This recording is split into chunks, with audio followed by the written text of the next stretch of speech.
Selamat datang di laporan khusus dari Puskesmas Ciputat Timur. Hari ini kami akan mengulas program makan siang gratis untuk anak sekolah dalam upaya mencegah stunting. Simak wawancara kami dengan ahli gizi yang siap memberikan penjelasan mendalam. Baik pemirsa, saya bersama Nur Hairunisa Fauzia dan saya saat ini berada di UPT Puskesmas Pisangan dan saya sedang bersama Ibu Putri. Ibu Putri di sini sebagai apa? Saya sebagai ahli gizi Puskesmas Pisangan lah ya. Kira-kira apa aja sih kriteria nutrisi yang harus dipenuhi dalam program makan siang ini untuk memastikan anak-anak mendapatkan gizi yang seimbang dan cukup? Kriteria nutrisi mungkin ya ada kan kalau namanya kan kita sekarang udah nggak ada yang 4 sehat 5 sempurna ya, udah yang namanya gizi seimbang. Jadi gizi seimbang itu harus ada unsur karbohidrat, protein, hewani, nabati, sayur sama buah. Intinya sih harus ada itu sih ya Kak ya. Jadi dia ada karbohidratnya, contohnya ada misalkan kan kalau karbohidratnya nggak harus nasi ya. Jadi misalnya boleh yang pakai kentang atau misalnya umbi-umbian itu boleh. Terus harus yang paling penting nih harus ada proteinnya, protein hewani. Ya namanya juga protein hewani kan itu bagus ya untuk anak. Paling enggak ya ada ayam, ikan, daging atau telur itu boleh ganti-gantian ya setiap hari. Terus ada protein hewani nabatinya misalkan tahu, tempe atau kacang-kacangan gitu. Dan jangan lupa sayur terus juga buahnya juga harus ada. Kalau susu sih sebenarnya sih nggak harus ya, cuman ya nggak harus sih, yang penting ada 4 itu aja.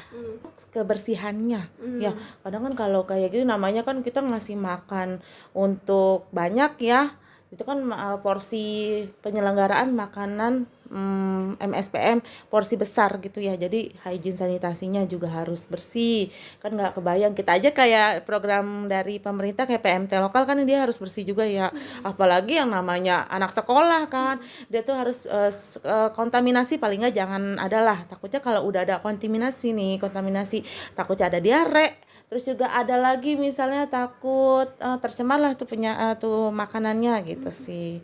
Dan yang pentingnya ada gizi seimbang lah untuk anak-anak dan juga bebas dari yang namanya bahan tambahan pangan.